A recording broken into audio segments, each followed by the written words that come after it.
Welcome to capital TV Andhra Pradesh. ముందుగా bulletin లోని headlines. 95 కోట్లతో చేపట్టే అఖండ గోదావరి ప్రాజెక్టుకు జూన్ 26న శంకుస్థాపన. మంత్రి దుర్గేష్.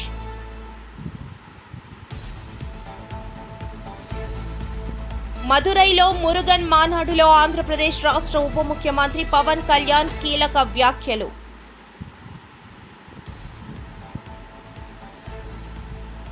అంగరంగ వైభవంగా స్వామివారి నిత్య కళ్యాణం.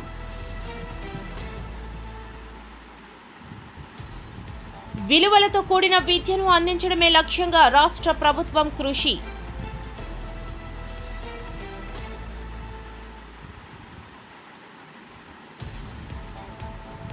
అనకాపల్లి జిల్లా పరవాడ ఫార్మాసిటీలోని ఐరిజన్ పరిశ్రమలో దారుణం.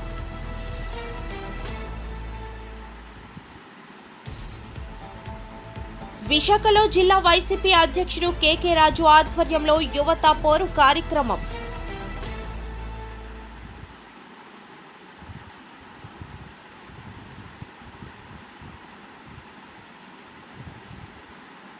స్మార్ట్ మీటర్లను ప్రతిఘటించండి. ప్రజలకు సిపిఎం రాష్ట్ర కార్యదర్శి వి శ్రీనివాసరావు పిలుపు.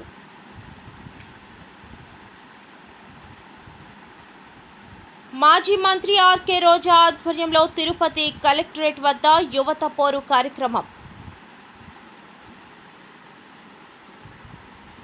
అల్లూరి సీతారామరాజు జిల్లా పాడేరులో వైసీపీ యువత పోరు నిరసన కార్యక్రమం. 95 కోట్లతో చేపట్టే అఖండ గోదావరి ప్రాజెక్టుకు కేంద్ర మంత్రి Gajendra Singh, deputy CM Pawan Kalyan June 26న శంకుస్థాపన చేస్తారని మంత్రి దుర్గేష్ వెల్లడించారు. రమారామి 127 సంవత్సరాల క్రితం నిర్మించినటువంటి ఆ హ్యావలాక్ బ్రిడ్జ్ అదొక మాన్యుమెంట్గా ఇక్కడ నిలబడిపోవాలనేటువంటి ఆలోచన చేసి అటు పశ్చిమ గోదావరి జిల్లా ప్రజానీకం, ఇటు తూర్పుగోదావరి జిల్లా ప్రజానీకం అందరం కూడా గట్టిగా పోరాటం చేసి హ్యావలాక్ బ్రిడ్జిని మనకి దఖలపడేలా చేసుకోవటం, డిస్మాండిల్ చేయకుండా ఆపుకోవటం, దాంతోపాటు మన టూరిజంకి దాన్ని తీసుకోవటం ఆంధ్రప్రదేశ్ ప్రభుత్వానికి మీకు తెలిసిన విషయమే.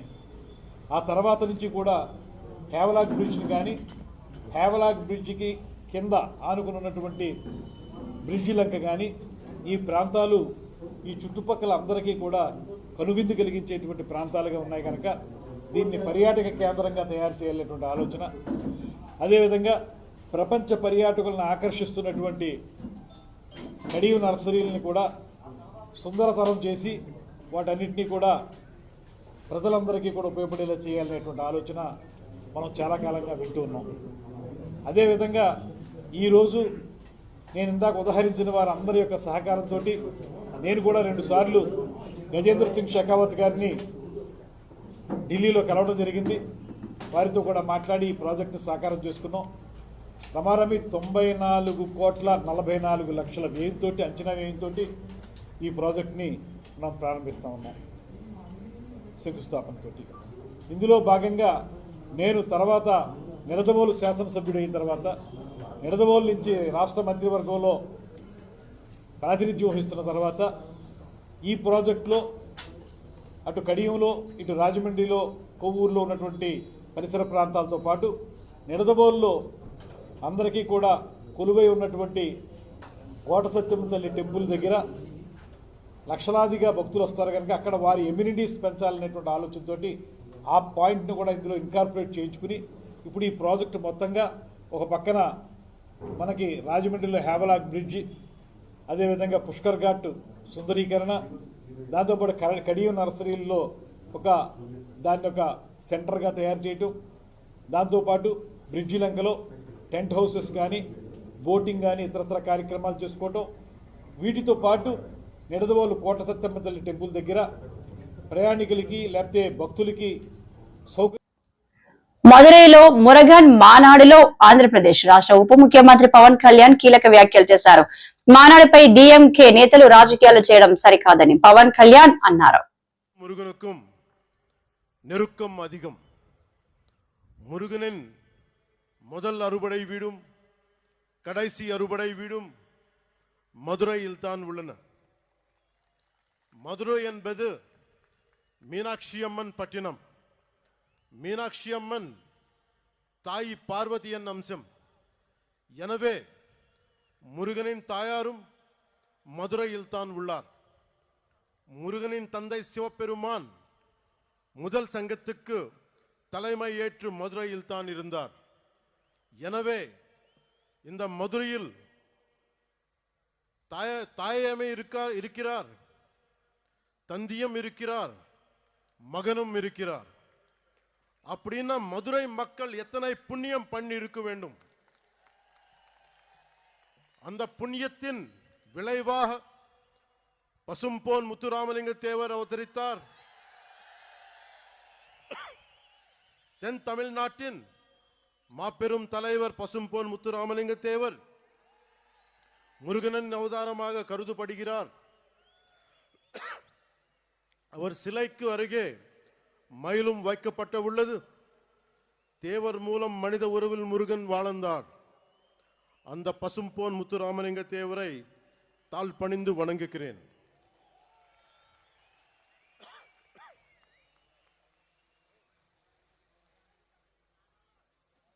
இப்போது மதுரையில் நடத்த ஒரு நிகழ்வை சொல்ல போகிறேன்.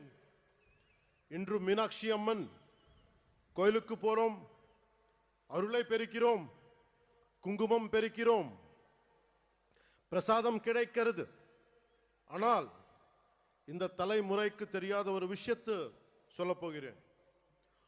ஒரு காலத்தில் மதுரையே இருண்டு கிடந்தது. நமக்கு ஒளி கொடுக்கும் மீனாட்சி அம்மன் கோயிலில் ஒளி இல்லை. நமக்கு சிந்தூர் கொடுக்கும் மீனாட்சி அம்மன் கோயிலில் சிந்தூர் கொடுக்க ஆள் இல்லை. எந்த ஒளிப்பாடும் இல்லை. கோயில் நொறுங்கி போய் இருந்தது. ஏன் தெரியுமா? 14ஆம் நூற்றாண்டு தொடக்கத்தில் மதுரையை மாலிக் கஃபூர் லூட் பண்ணினான். அதன் பிறகு 60 வருஷங்களுக்கு மீனாட்சி அம்மன் கோவிலில் விளக்கு இல்லை. மீனாட்சி அம்மன் கோயில் மூடப்பட்டிருந்தது. அது மதுரையின் இருண்ட காலம். 14ஆம் நூற்றாண்டின் முடிவில் மதுரையில் மீண்டும் ஒளி பிரிந்தது. அந்த ஒளி விளக்கை ஏற்றி வைத்தார் விஜயநகர இளவரசர் குமார கம்பனன். இதுல இருந்து என்ன தெரிந்தது? అంగరంగ వైభవంగా స్వామివారి నిత్య కళ్యాణం. ఉత్తరాంధ్ర ఆరాధ్య దైవం ప్రముఖ పుణ్యక్షేత్రంగా విరాజిల్లుతున్న సింహాచలం శ్రీ వరాహ లక్ష్మీ నరసింహ స్వామివారి నిత్య కళ్యాణం అత్యంత వైభవంగా జరిగింది.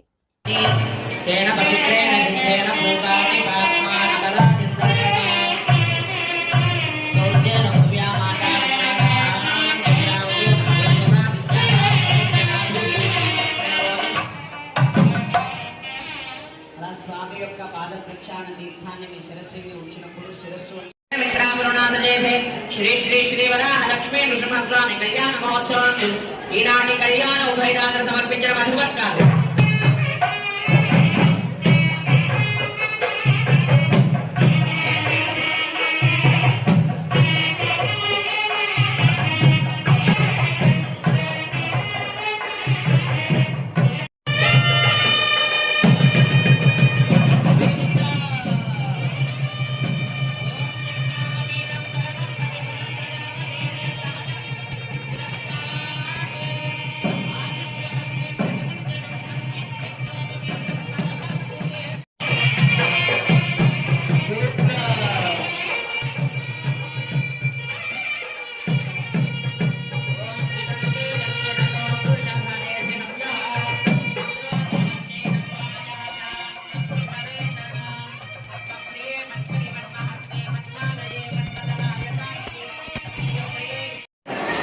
మనం లేచి మన పళ్ళెంతో సహా దేవస్థానం వారించిన వస్త్రాలు అయితేనేమి, మనం ఏమైనా తెచ్చుకున్న వస్త్రాలు అయితేనేమి, ప్రభుత్వ పాఠశాలలో చదువుతున్న పేద బడుగు బలహీన వర్గాల విద్యార్థులకు ఉన్నతమైన విలువలతో కూడిన విద్యను అందించడమే లక్ష్యంగా రాష్ట్ర ప్రభుత్వం కృషి చేస్తుందని తెలుగుదేశం పార్టీ రాష్ట్ర కార్యదర్శి గంటా నూగరాజు అన్నారు.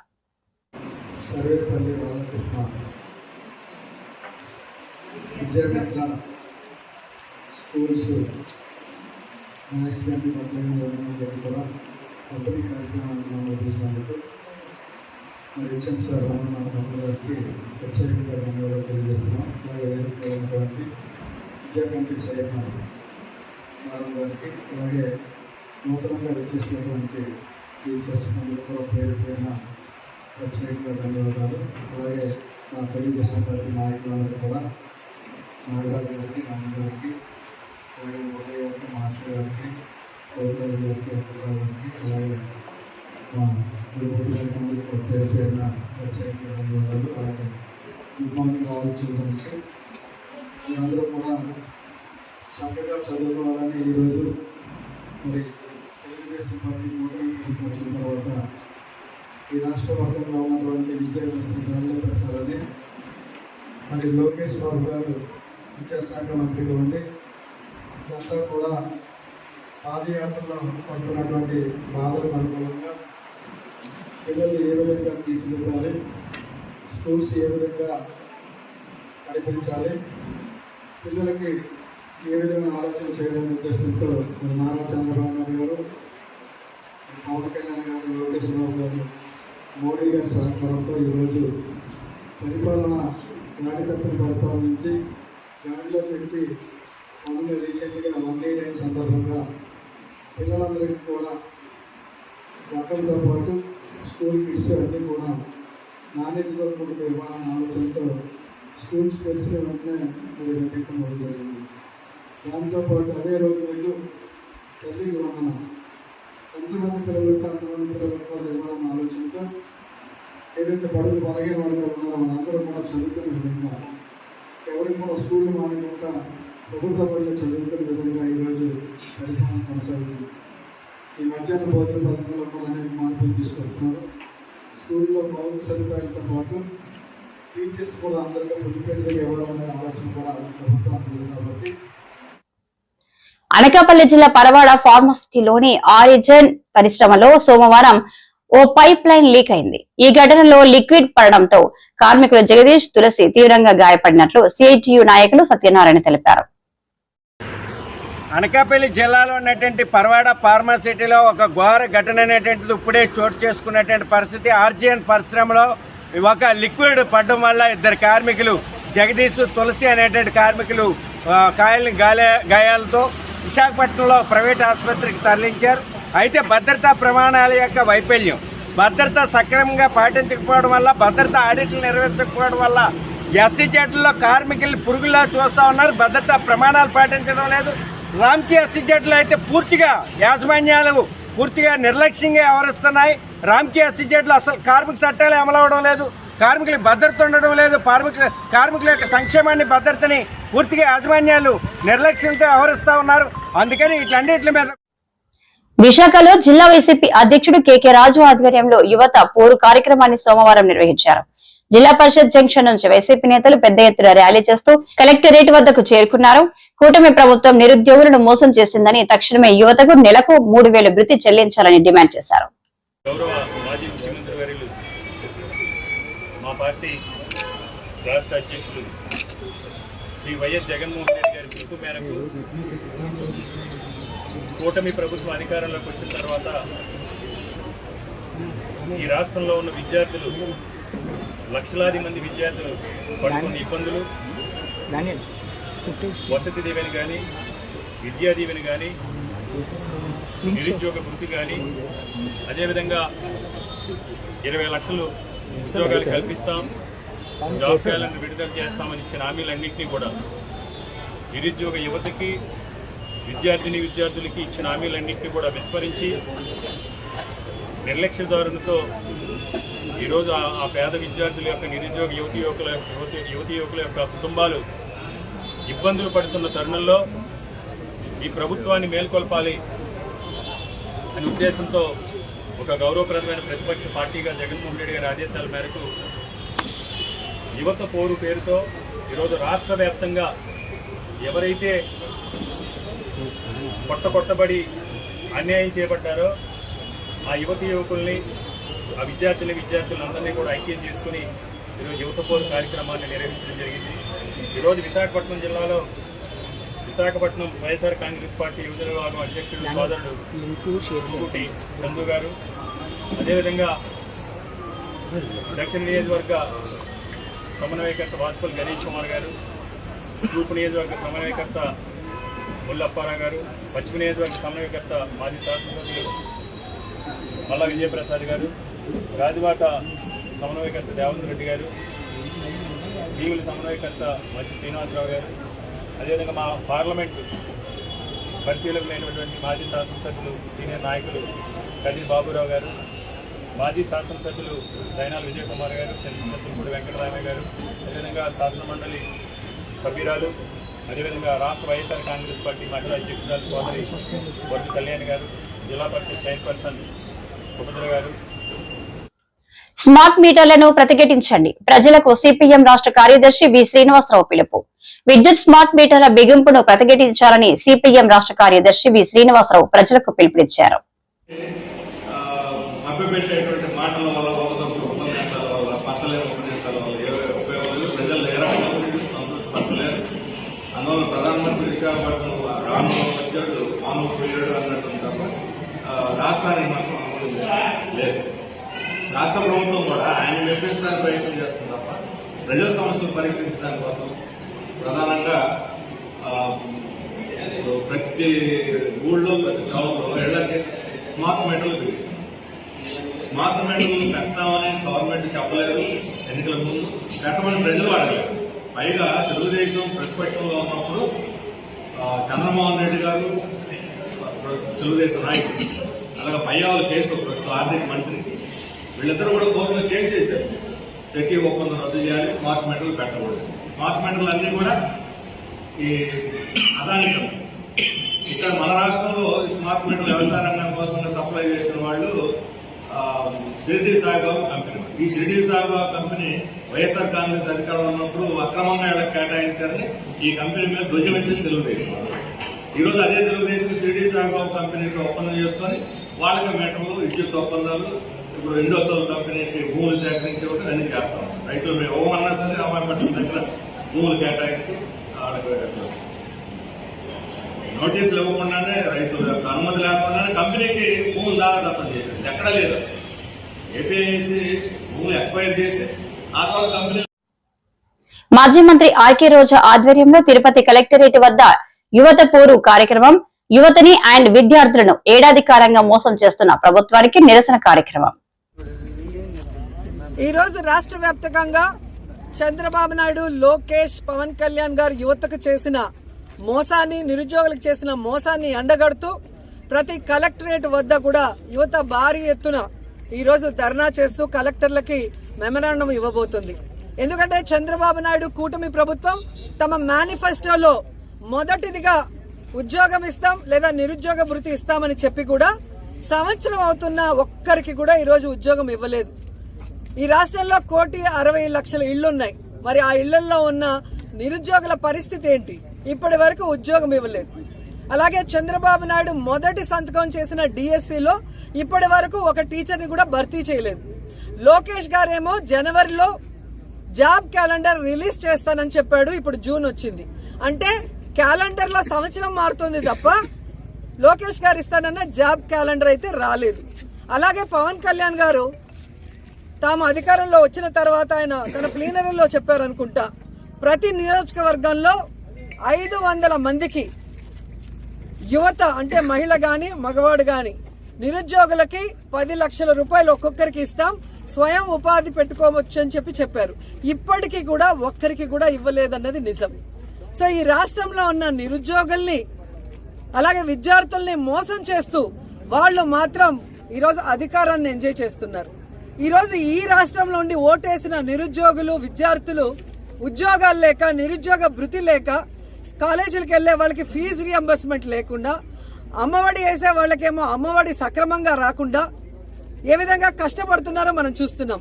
కానీ పక్క రాష్ట్రం హైదరాబాద్ లో ఉన్న చంద్రబాబు నాయుడుకేమో సీఎం జాబు, పక్క రాష్ట్రంలో ఉన్న పవన్ కళ్యాణ్ కేమో డిప్యూటీ సీఎం జాబు, పక్క రాష్ట్రంలో ఉన్న లోకేష్ కేమో మంత్రి జాబు.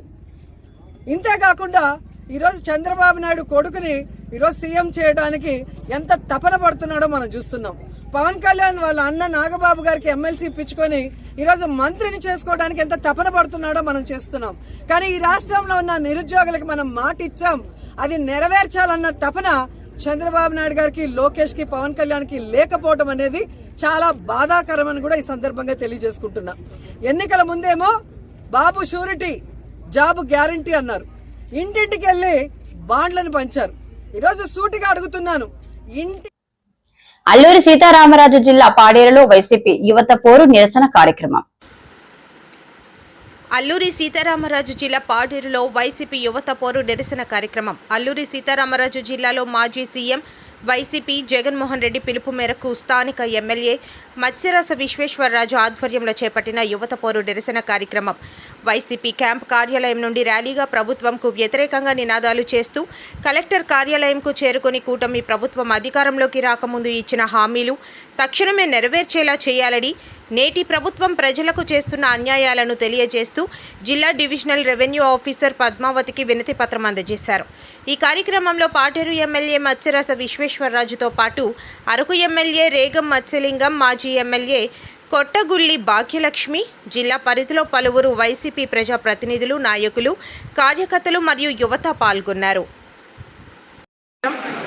ఈరోజు రాష్ట్ర వ్యాప్తంగా వైఎస్ఆర్ కాంగ్రెస్ పార్టీ అధ్యక్షులు, మాజీ ముఖ్యమంత్రి వర్యులు శ్రీ వైఎస్ జగన్మోహన్ రెడ్డి గారి యొక్క ఆదేశాల మేరకు ఏదైతే ఈరోజు కూటమి ప్రభుత్వం ఏర్పాటు చేసి దాదాపుగా సంవత్సరం కాలం గడిచినప్పటికీ కూడా ఎన్నికల్లో వాళ్ళు ఇచ్చినటువంటి హామీలు ఏవి కూడా నెరవేర్చకుండా అన్ని వర్గాల ప్రజల్ని మోసం చేయడంలో భాగంగా ఈరోజు ముఖ్యంగా యువతకి మోసం చేసినటువంటి తరుణంలో ఈరోజు యువత పోరు అనే పేరుతోని ప్రతి జిల్లాలో కూడా ఈ కార్యక్రమం చేయాలని వారి ఆదేశాల మేరకు ఈరోజు అల్లూరి సీతారామరాజు జిల్లా అధ్యక్షులు, స్థానిక శాసనసభ్యులు మత్స్యరాజు విశ్వేశ్వరరాజు గారి ఆధ్వర్యంలో, అదేవిధంగా అరకు శాసనసభ్యులు రేగం మత్స్యలింగం గారు, అదేవిధంగా ఇక్కడ విచ్చేసినటువంటి ప్రతి ఒక్కరు కూడా ఎంపీటీసీలకి, ఎంపీపీలకి, జెడ్పీటీసీలకి, సర్పంచులకి, ముఖ్యంగా అల్లూరి సీతారామరాజు జిల్లాకు సంబంధించి యువజన విభాగం అధ్యక్షులు శేఖర్ ఆధ్వర్యంలో ఈరోజు ఇంత చక్కటి కార్యక్రమాన్ని నిర్వహించడం జరిగింది.